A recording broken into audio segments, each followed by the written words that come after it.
As dawn broke on Easter Monday 1916, Dublin awoke to a rebellion that would forever change its destiny. The Emerald Isle, known for its breathtaking landscapes and rich folklore, was on the precipice of a seismic shift. For centuries, the Irish had been under British rule, a reign marked by economic hardship, cultural erosion, and political disenfranchisement. The winds of discontent had been stirring, fueled by the desire for self-governance, cultural preservation, and economic stability. In the years leading up to the Easter Rising, Ireland was experiencing a cultural renaissance known as the Gaelic Revival. This movement sought to rekindle the Irish language, sports, and traditional Irish customs that had been suppressed under British rule. As the Irish identity strengthened, so did the call for independence. This thirst for freedom, combined with the strategic planning of a small group of Irish nationalists, culminated in the Easter Rising. The stage was set for a rebellion that would echo through the ages. The Easter Rising was not a spontaneous event. It was meticulously planned and led by a group of determined individuals. The Rising was the culmination of years of strategizing, secret meetings and clandestine operations. The thought of an independent Ireland was a spark that ignited the hearts and minds of many, but it was the meticulous planning that fanned it into a roaring flame. Among those who wielded this flame were some of the most iconic figures in Irish history. One such figure was Patrick Pearse, a poet and schoolmaster turned revolutionary. Pearse was the face of the rebellion, delivering the proclamation of the Irish Republic outside the General Post Office on Easter Monday. James Connolly, a committed socialist and labor leader, was another key figure. He was the driving force behind the Irish Citizen Army, a group of trained trade union volunteers who played a vital role in the Rising. Connolly's belief in social justice and equality was a guiding principle that fueled the rebellion. Then there was Tom Clark, a man who had spent 15 years in British prisons for his involvement in Irish nationalist activities. Clark was one of the oldest among the leaders and was deeply respected. His extensive experience and unwavering commitment to the cause were invaluable during the planning stages. These men, along with 4 others, formed the Military Council of the Irish Republican Brotherhood, the secret organization that planned and executed the Easter Rising. They were a diverse group, coming from different backgrounds and holding differing beliefs, but they were united by a common goal: the dream of an independent Ireland. The planning phase was fraught with challenges. Secrecy was paramount, and the leaders had to navigate a landscape filled with British spies and informants. Despite these obstacles, they managed to orchestrate a rebellion that would shake the very foundations of British rule in Ireland. With plans in place and leaders at the helm, the rebellion was set into motion. Their names and actions would forever echo through the annals of Irish history, symbols of a struggle for freedom that continues to inspire to this day. On Easter Monday, the rebels struck, seizing key locations across Dublin. It was the year 1916, and the city's streets were abuzz with an unusual energy. As the morning mist still clung to the cobblestones, the rebels made their move, launching the Easter Rising and setting in motion a series of events that would forever change the course of Irish history. The General Post Office, or GPO, was the heart of the rebellion. It was here that the proclamation of the Irish Republic was read aloud by Patrick Pearse, one of the Rising's key leaders. This proclamation declared Ireland as a sovereign, independent state, and it marked a pivotal moment in the nation's fight for freedom. But the GPO was not the only strategic location captured by the rebels. Boland's Mill, under the command of Eamon de Valera, the Four Courts, commanded by Ned Daly, and St. Stephen's Green, under the leadership of Michael Mallon and Countess Markievicz, were also seized.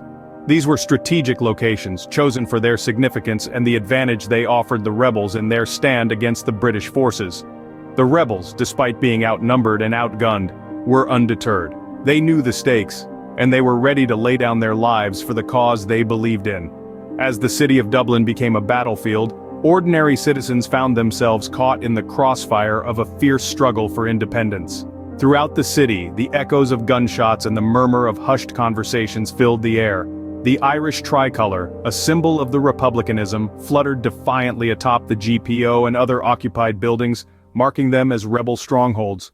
The British forces, caught off guard by the sudden and audacious uprising, scrambled to respond. As the first shots rang out, the rebellion had begun in earnest.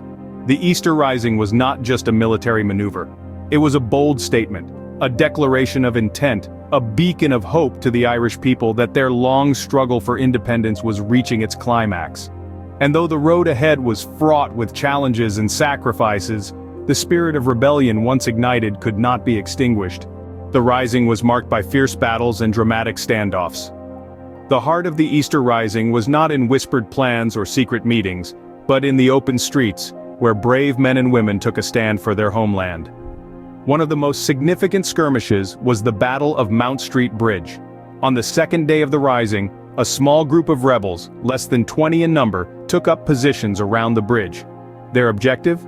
To halt the advance of British reinforcements marching from Kingstown. These determined rebels held their ground against overwhelming odds, causing heavy casualties among the British ranks. The scene was a testament to the courage and resourcefulness of the Irish volunteers. Meanwhile, another dramatic standoff was unfolding at the Four Courts. Here, the rebels, under the command of Ned Daly, faced off against a far superior British force. Despite being outnumbered and outgunned, the rebels put up a tenacious defense, holding their position for nearly 5 days. The siege at the Four Courts was a clear demonstration of the rebels' determination and fortitude. But these were not isolated incidents. Across Dublin, similar scenes were playing out, from the General Post Office to the South Dublin Union.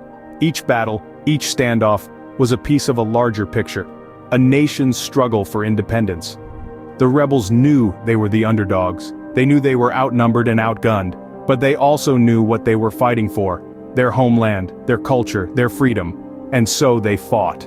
With every bullet fired, every life lost, they etched their spirit of defiance into the annals of history. And though they suffered heavy losses, these rebels, these ordinary men and women, stood their ground.